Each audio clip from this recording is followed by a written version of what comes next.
Ayan, punta na kami ni Arin sa paaralan niya.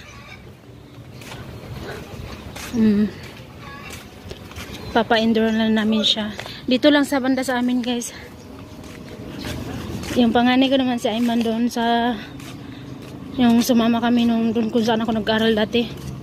Doon naman si Ayman. Kasi hindi na kasi siya pwede dito.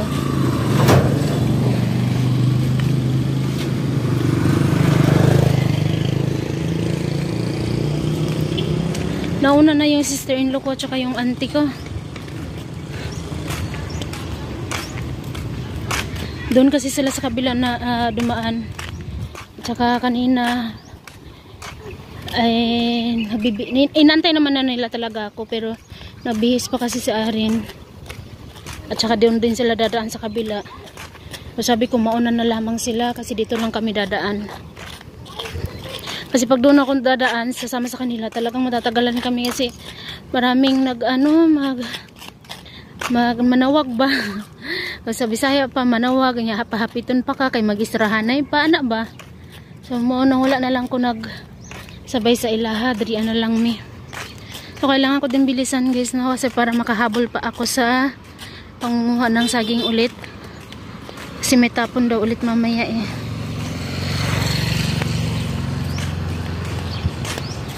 Baka malate ako ba. So nagdahan-dahan lang ako sa paglakad kasi para hindi masyadong magalaw yung cellphone. May aso oh. Mga bata.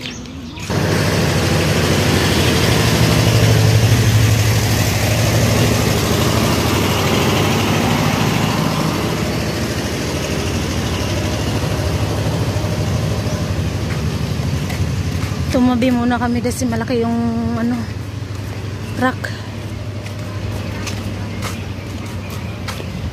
Bird lang pala yung kailangan dito. Xerox, papa Xerox, tapos yun.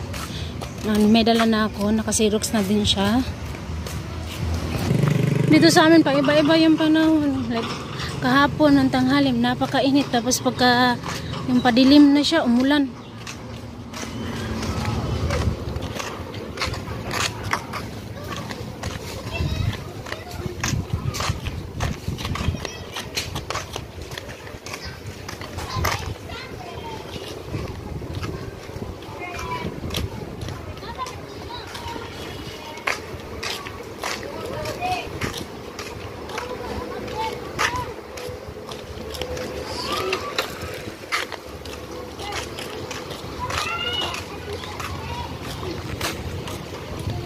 Ayan guys, kauwi na kami, pero tinitignan ko muna yung sagingan kung may natapon na ba, kung nagtapon na ba sila ba. Pero kung wala pa, babalik ulit kami. Napaano ko na si Arin, napa-enroll ko na. Subuti na lang nagsabi sa akin yung teacher na hindi daw pwedeng doon, hindi na daw pala basta-basta mag-picture or mag-video ba. Pinagbabawal na daw pala yun ngayon. So sabi ko, ibuti na lang nagsabi kasi ako talagang naka-video ako. Sabi ni Arin, ay dili daw mi diri daw, dito daw mi sa Fikas. Sinama ko na lamang si Arin kasi dumiretso na kami ba. Pero paupuin ko lang siya dito. Kung wala pa naman nagtapon is doon na muna kami kina mama.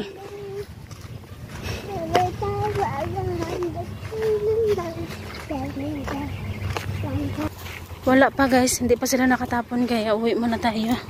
Doon muna tayo kina mama, mag-aantay.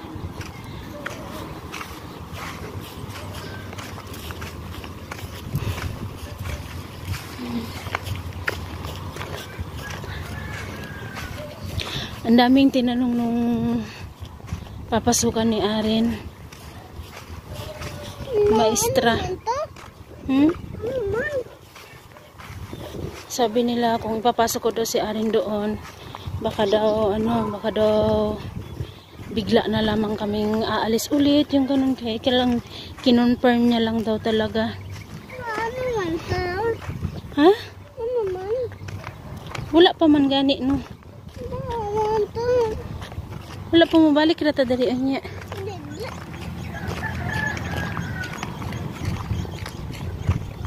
Ano na kasi din dito? Anong oras na ba? 10:53 na ng umaga. Umaga pa ba? Oo. So, baka maya pa yung darating. So, sakto lang doon na muna kami kina mama. Manghingo to sa takay mama.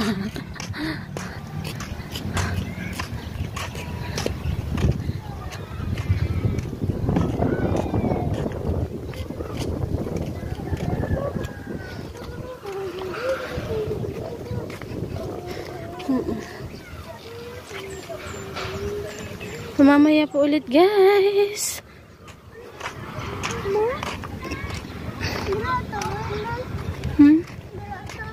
Unsa? Dili lagi dara.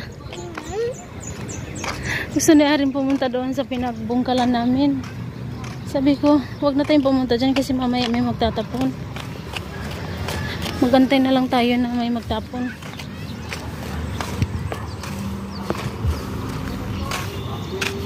Guys, nakarating na kami dito sa bahay. Kakarating lang talaga.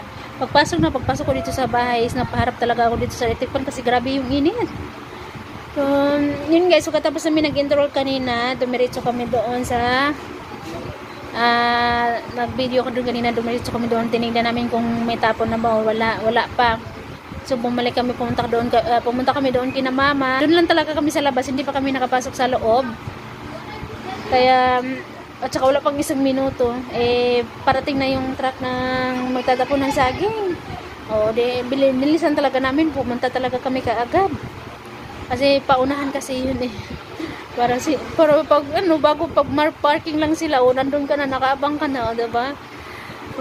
Ayun, habilin ko sana si Arin doon kay mama, pero ayun niya talaga magpahabilin, gusto niya talaga sumama.